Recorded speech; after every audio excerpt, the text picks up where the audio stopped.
समता साधक स्थिर संत श्री सुरत्न सागराचार्य गुरुदेव की।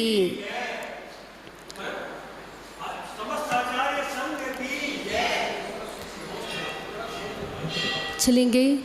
पूज्य गुरुदेव का आदेश प्राप्त हुआ, कुछ धर्म चर्चा आपके बीच में रखेंगे और आपसे कुछ धर्म चर्चा करेंगे।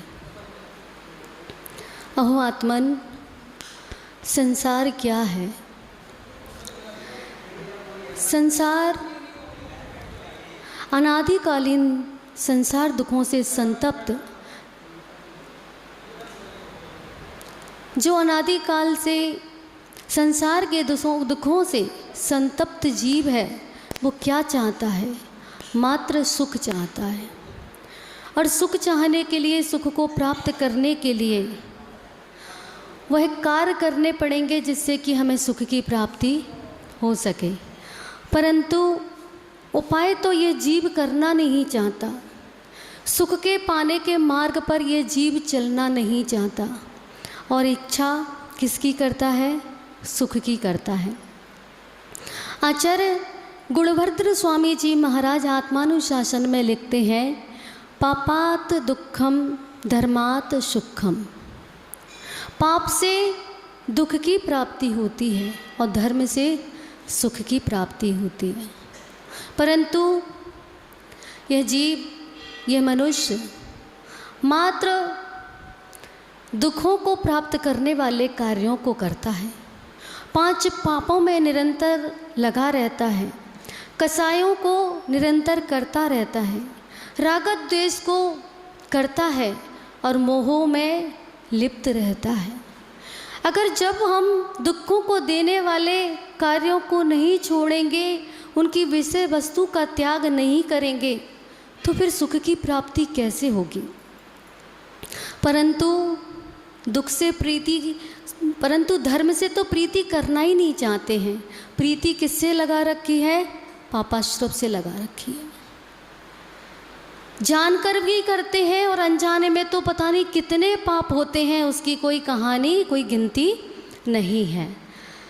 संसार के बारे में अगर हम किसी छोटे से लेके, बच्चे से लेके, जो समझदार है उससे लेके वृद्ध तक किसी से पूछें कि संसार क्या है, what is the definition of संसार, तो वो क्या कहेगा कि संसार असार है।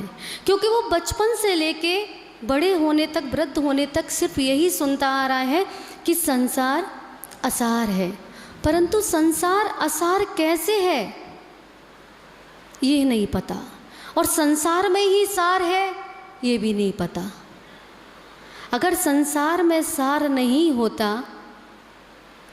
तो ये मोक्ष मार्ग की जो आपके सामने आज चर्या करते हुए दिखाई दे रहे हैं, जो निरंतर मोक्ष मार्ग पर चलने वाले साधक आपको आज विचरण करते हुए दिखाई दे रहे हैं, तो कहीं ना कहीं इन्होंने इस संसार में तो सार को देखा है, तभी तो इस सुख के मार्ग पर चल रहे हैं। परंतु नहीं, मात्र एक शब्द को रट लिया है कि संसार असार है, फिर तो हमें कुछ करना ही नहीं है। फिर आचार्यों ने कहा है कि जब किसी व्यक्ति के पास में उसकी चक्षु, उसकी आंखें, उसकी दृष्टि, जो आंखों की रोशनी है वो सही है, वो मार्ग पर जा रहा है और अपने विषय कषायों में आसक्त है, अपनी धुन में मस्त है, अपने भिखारी भावों के साथ में जा रहा है, और उसको रास्ते में एक गड्ढा दिखाई देता है और वो उस गड्ढे में गिर जाता है। उसके पास आंखें भी हैं, रोशनी भी है आंखों में, और फिर भी वह गड्ढे में गिर जाता है, तो उसको कोई निकालेगा सबसे पहले, ठीक है, दया दृष्टि से निकालेगा, परंतु सबसे पहले उसको 4 बात सुनाएगा कि आंखें होते हुए भी तुझे इतना बड़ा गड्ढा दिखाई नहीं दिया, जो तू इस गड्ढे में गिर गया। तो गड्ढे में गिरना अज्ञान दशा की वजह से हुआ है। आंखें तो थी, परंतु अपना ध्यान, अपनी ज्ञान को नहीं लगा सका, उस मार्ग पर चलते हुए उस मार्ग को नहीं देखा, आंखें ऊपर को कर ली, सर ऊपर को कर लिया, तो गड्ढे में गिरना तो निश्चित है ही। परंतु आचार्य भगवंत कहते हैं कि पापाश्रव को छोड़कर धर्म आश्रम में, पुण्य आश्रम में लगना चाहिए, धर्म कार्यों में लगना चाहिए। चक्षुओं के, ज्ञान चक्षुओं के माध्यम से ही तो इतने सारे सिद्ध हुए, शुद्ध बने, बुद्ध हुए। उन्होंने संसार में सार को देखा, तभी तो वो सिद्ध हुए। अपने ज्ञान चक्षुओं के माध्यम से उन्होंने अपनी आत्मा के बारे में सोचा, तभी वो सिद्ध हुए। और आचार्य श्री प्रत्येक दिन कहते हैं गुरुदेव कि चतुर वही मनुष्य होता है, ज्ञानी वही होता है, धर्मात्मा वही होता है, पुण्य आत्मा वही होता है जो प्रत्येक वस्तु में सार को खोजने का प्रयास करता है। आप लोग देखते हैं कि व्यसनों में आजकल यह जीव, ये मनुष्य इतना लिप्त हो गया है, सिगरेट पीता है, सिगरेट, गुटखा सेवन करता है। उसके रैपर पे आपने देखा होगा, उसमें वार्निंग लिखी होती है कि नहीं, उस पर कुछ चित्र भी बने होते कि आप इसका सेवन करेंगे तो आपको ये खतरनाक रोग हो सकते हैं। और फिर भी देखने के बाद भी, जानने के बाद भी वह व्यक्ति उसी का सेवन कर रहा है निरंतर, और बड़े मस्ती के साथ में कर रहा है, भोजन मिले या ना मिले, परंतु वह व्यसनों की लत ऐसी लगी हुई है कि उसी चाकू को चाट रहा है, उसी चाकू से बार बार उस मिष्ठान को प्राप्त करने का प्रयास कर रहा है जिससे उसकी जिह्वा कट रही है, उसी में स्वाद ले रहा है। तो ये अज्ञानता ही तो है। अगर ज्ञान चक्षुओं के माध्यम से देखेंगे तो इस संसार में इतना सार है कि हम भक्त से भगवान बन जाते हैं, परमात्मा बन जाते हैं इसी संसार से। परंतु मात्र एक शब्द रट लिया है कि संसार में तो सार है ही नहीं है। ये हमारी माताएं बहनें बैठी हैं, ये गृहिणी, ये माताएं बहनें इतनी चतुर होती हैं, पर उनमें भी चतुर होना जरूरी है। हर गृहिणी इतनी चतुर नहीं होती है जिसको दूध में क्या दिखाई दे, घृत दिखाई दे।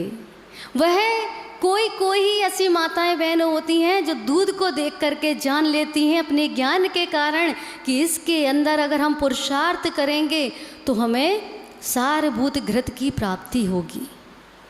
और वह माताएं बहनें क्या करती हैं, दूध को लेकर के आती हैं, गाय भैंसों के दूध को निकाल कर भी लाती थीं, फिर उसको पतीले में गर्म करती थी, गर्म करने के बाद में उसको जमाती थी, और जमाने के बाद फिर उसको मथनी में डाल करके मथती थी, और मथने के बाद भी फिर और भी कुछ करना पड़ता था। वो क्या, ठंडा गर्म पानी डालना पड़ता था, तब जा कर के वह मक्खन, वह लौनी प्राप्त होती थी। उसके बाद भी काम पूर्ण नहीं हुआ, उसके बाद में अग्नि पर जाकर उस मक्खन को पतीले में डालना पड़ता था और उसको तपाया जाता था, और उसमें तपाने के साथ भी उसका ध्यान कहाँ होता था, उसको चलाने में होता था। अगर चलाएंगे नहीं तो जल जाएगा, तब जाकर के वह सारभूत घृत प्राप्त होता था। अगर हम इसी प्रकार से अपना ज्ञान लगाएंगे, अपने ज्ञान चक्षुओं को खोल करके रखेंगे, तभी जाकर के हमें इस संसार में सार दिखाई दे सकता है। आचार्यों ने कहा है कि छोटे छोटे नियम लेकर के, व्रतों को धारण करके, फिर अणुव्रतों को धारण करके, और फिर महाव्रतों को धारण करके हम अपनी आत्मा का कल्याण कर सकते हैं, और इस असार संसार से सारभूत उस सत्य को प्राप्त कर सकते हैं, अपनी आत्मा को प्राप्त कर सकते हैं, और जाकर के सिद्धालय में विराजमान हो सकते हैं। तो संसार असार नहीं है। अगर संसार पूर्णतः से असार होता तो ये यहाँ नहीं बैठे होते, और परमात्मा जिनालय में नहीं होते, सिद्धात्मा सिद्धालय में नहीं होती। तो ये बात अपने दिमाग से, मन से हमेशा के लिए निकाल देना कि इस संसार में असार है, यही सार है, यही सब कुछ प्राप्त होगा।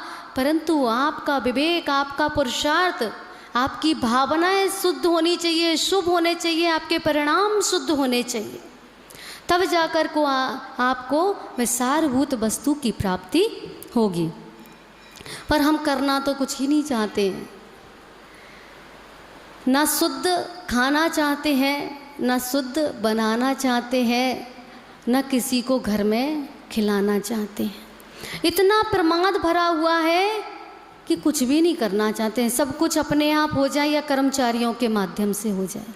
तो बंधुओं, जब ऐसी क्रिया रहेगी तो कुछ भी प्राप्त होने वाला नहीं है। इसलिए अपने पुरुषार्थ को जगाओ और इस संसार में असार नहीं सार को जानो और सार को प्राप्त करो, तभी आपका जीवन मंगलमय हो सकता है। अन्यथा अनादि काल से परिभ्रमण किया है और अनंत काल तक करते रहेंगे, कभी आपको सत की प्राप्ति होने वाली नहीं है। मिथ्यात्व के वशीभूत होकर के, कसाय के वशीभूत होकर के यूं ही निरंतर परिभ्रमण हमारा चलता रहेगा। तो अगर इस परिभ्रमण से छुटकारा पाना है तो आपको सारभूत वस्तु को प्राप्त करने के लिए वह पुरुषार्थ करना पड़ेगा। और आज पूज्य गुरुदेव के माध्यम से आपको एकत्व भावना का चिंतन करने को, उस एकत्व भावना के बारे में श्रवण करने को प्राप्त होगा कि एकत्व भावना क्या। कहा है 12 भावना में, आप अकेला अब तरे मेरी अकेला हो, यूं कबहूँ इस जीव को साथी सगा न कोई, रे बंधु साथी सगा न कोई।